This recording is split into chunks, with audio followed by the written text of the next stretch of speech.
the Iowa women's basketball team has a chance at being a double Big Ten winner. In other words, winning a share of the regular season crown, and tomorrow they'll get a chance to win the Big Ten championship, the tournament, Big Ten tournament championship, facing off versus the Indiana Hoosiers. But the Hawkeyes defeating Nebraska today in the semifinals, 83-66. I'm coming at you here late on Saturday night. Had a family affair during the evening, so I actually missed this game live. Missed a lot of good basketball today. I mean, a lot of good hoops. Anybody who watched the end of the Murray State, Morehead State game, or perhaps you've got ESPN Plus, and I'm talking men's hoops now, and you watched Morehead State and Houston Baptist went to 4 overtimes. It is March, folks, and Caitlyn Clark, kind of a microcosm of what I think we have in store, not only from Iowa in the championship on Sunday, but moving into the women's NCAA tournament. But boy, Caitlyn Clark, 41 points. What a night for her again. Now, we continue to talk about her ability to shoot, but again, you see 9 assists, 9 turnovers. You're going to live with those turnovers, but I keep questioning whether she's a better passer than shooter. And she's a terrific shooter. There's no question about that. But Caitlyn Clark is just doing it all right now.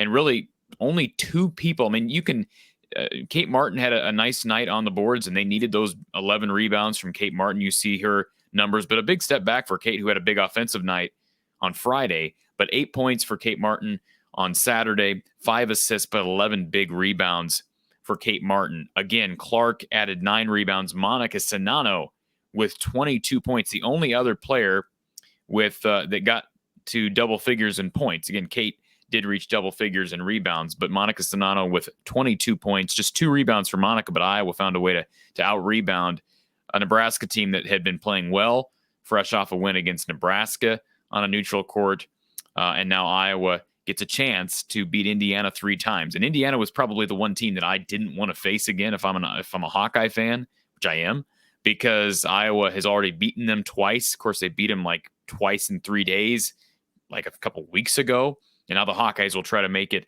3 times in like 3 weeks.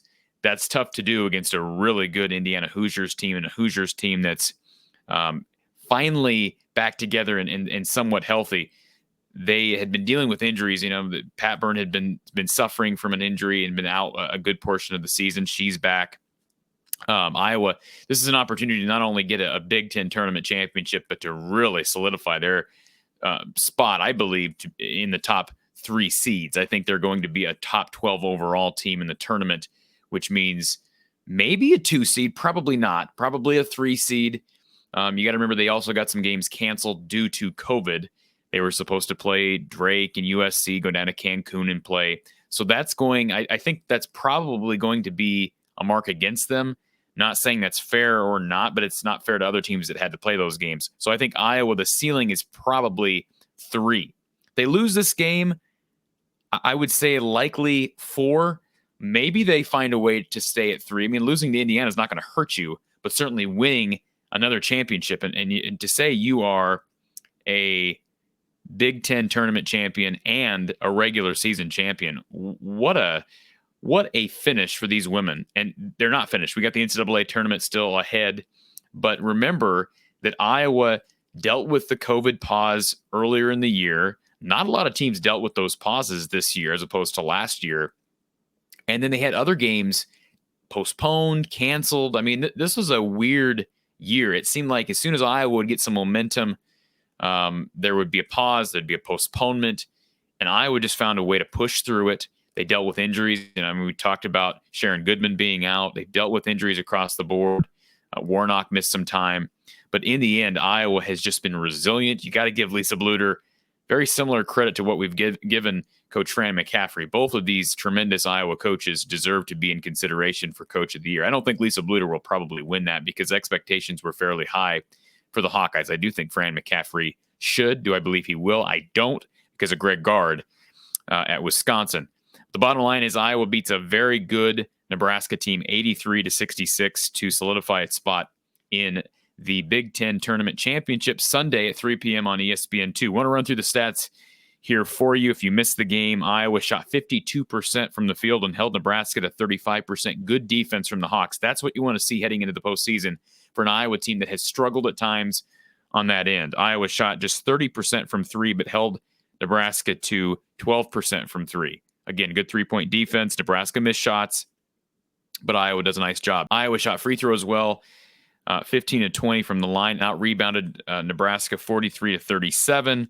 And you see turnovers, you're going to live with 13 turnovers. That's not a bad number when you're getting 9 out of Caitlyn Clark. She's such a dynamic playmaker that you're going to live with those turnovers.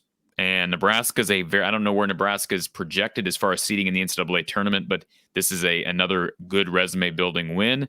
Iowa just kind of climbing up the ladder now, playing an Indiana team that was atop the Big Ten much of the season. So it's the Hawks and the Hoosiers on Sunday. Wanted to check in with you briefly here this evening. That game, again, will be at 3 p.m. on ESPN2.